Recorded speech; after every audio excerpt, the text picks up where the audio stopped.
ওরা আমার বন্ধু, সবাই কাছের মানুষ।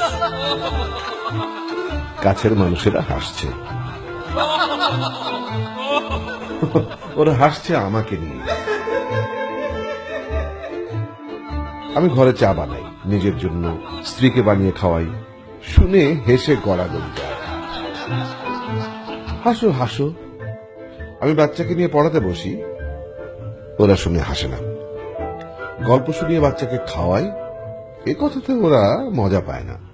খুবই মজা পায় আমি ছাদে কাপড় শুকাতে নিয়ে যাই শুনে।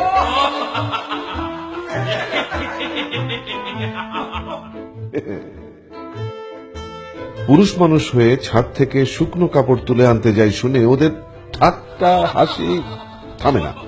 আমি ওদের নিয়ে হাসি। আরে ভাই, লজ্জার কি আছে? ভাগাভাগি করে নিজেদের কাজ নিজেরা করতে পারলে আনন্দ আছে।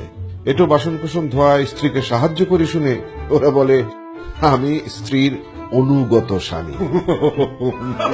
কি মজার কথা! এ ওকে জানায়, দুজন আরো 5 জনকে জানিয়ে আরো মজা পায়। এ লজ্জা নয়, সংকোচ নয়। আমি আনন্দে সংসারে স্ত্রীকে সাহায্য করি।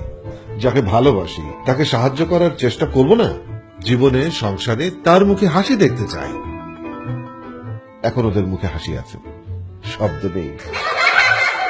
আমরা কিন্তু জোরে সোরে হাসাহাসি করি যখন টিভি দেখি, একসাথে যখন গল্পে বসি, চা খাই, আমাদের বাচ্চাকে নিয়ে যখন খেলি।